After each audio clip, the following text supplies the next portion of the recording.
Prophet. He'd gone there to try to seek some form of deal or refuge from Mecca. That's how I understand it. So he had gone there, but they'd rejected him. But they not only rejected him, they pelted him. And I think from my recollection, it was one of the most depressing time in his life, during which he was pelted with stone, almost left for dead by those who rejected his message. However, it was his desire to preserve a positive legacy that shaped the outcome of that story. Instead of agreeing to have the people of Taif destroyed, and from what I understand, I met a person from Tablighi Jamaat who was telling me that he could have destroyed, or he could have asked for destruction of that town, but he chose not to. And the reason why that foresight was so great, again, it was his desire to preserve a positive legacy that shaped the outcome of that story. And he understood that maybe one day a person of that community may be a great servant of Islam. Despite the hostility he faced on that day, he thought that his teachings will leave the future generation of that city and beyond. And today Taif is a Muslim town, but I think the gentleman from Tablighi Jamaat told me of a person from that community who was responsible for propagating Islam in the southeast continent. His name was Muhammad bin Qasim.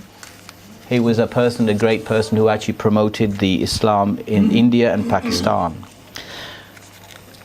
D, plant your seeds. If the hour starts to happen in the hand of one of you is a palm shoot or seedling, then if you are able to plant it before the hour happens, then let him plant it.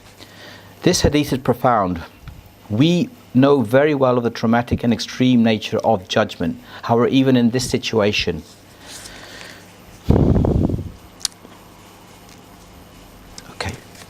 furthermore, we should not leave this temporary dunya without leaving and having as much as possible as we could. Whatever goodness we have within us, the lesson of knowledge, the kindness, the skills, and even our love, I believe that should not be left with us once we go.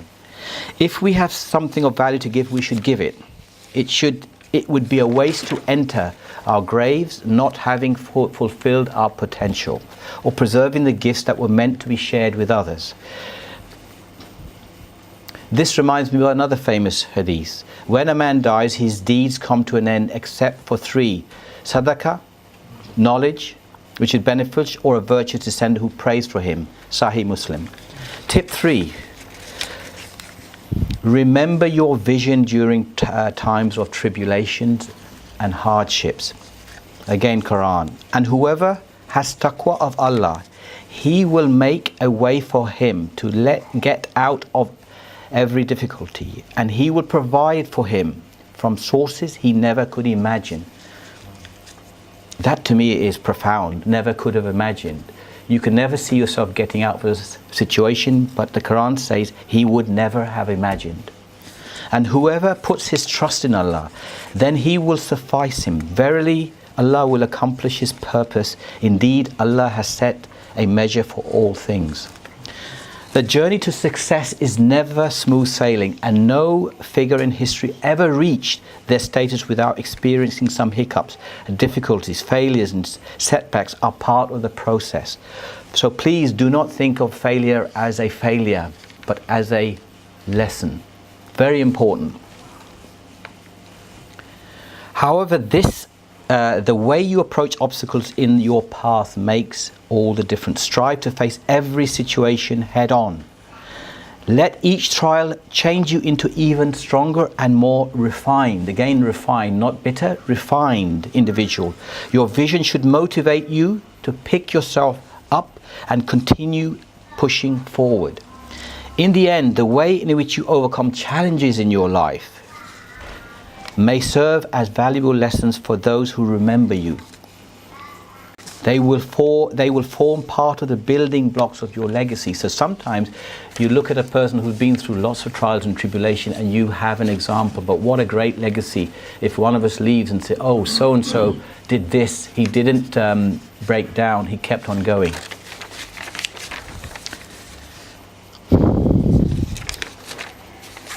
Okay, this is a short tip. Boost your productivity levels. O Allah, make the rising in the morning of my ummah auspicious. There is no legacy without hard work. There's no hard work without solid productivity. They're both interchangeable. If you want to truly taste the sweetness of productivity in your life, then begin waking up early. Not only will this give you extra hours to get more accomplished, but also the very act of rising early is from the Sunnah. Tip 5. Surround yourselves with inspiring beings. That is so important. The people we surround ourselves with either raise or lower our standards. They either help us to become the best version of ourselves or encourage us to become lesser versions of ourselves. Very important. We become like our friends. No one becomes great on his own. No woman becomes great on her own. The people around them help to make them great. We all need people in our lives to raise standards, remind us of the essential purpose, and challenge us to become the best version of ourselves. Now this was quoted, this is a quote actually, Matthew Kelly, The Rhyme of Life, living every day with passion and purpose. The company we associate ourselves plays a fundamental role in character development. Character development, very important. Therefore, we must choose our friends wisely. Having friends who share similar morals, principles, as all will encourage us to continue striving forward in our life's vision. Furthermore, a true friend will be honest in letting us know when our action are compromising our goals. My final tip is tip 6, but I come back to prayer. We should be praying guidance prayer. I think you pronounce it istikhara. Right, fine. Again from the Quran, but perhaps you hate a thing and it is good for you, and perhaps you love a thing and it is bad for you. And Allah knows while you know not. So when your prayers sometimes aren't answered, I am sure He's answered your prayers, but guess what? It's not how you want for them to be answered. So you should have an eternal faith that what's happening, if you truly turn yourself, is happening for the better. Prayer doesn't eradicate all of life's problems. Very important. But rather it helps you choose the challenge that will be the most blessed and the most beautiful.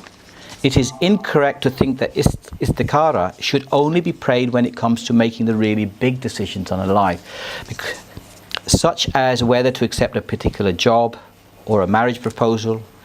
The Prophet actually encouraged the companions to pray this type of prayer often and for even smaller matters. So do not pray just for the big things, pray for the smaller. And just for general direction. Praying istikhara will also help us to keep our relations with our Creator strong, as well as encourage us constantly to turn for Him for guidance. So I will finally end this just by saying, may Allah shower His blessings on our work, help us in achieving our life visions, and leave us behind a very powerful legacy. Assalamu alaikum.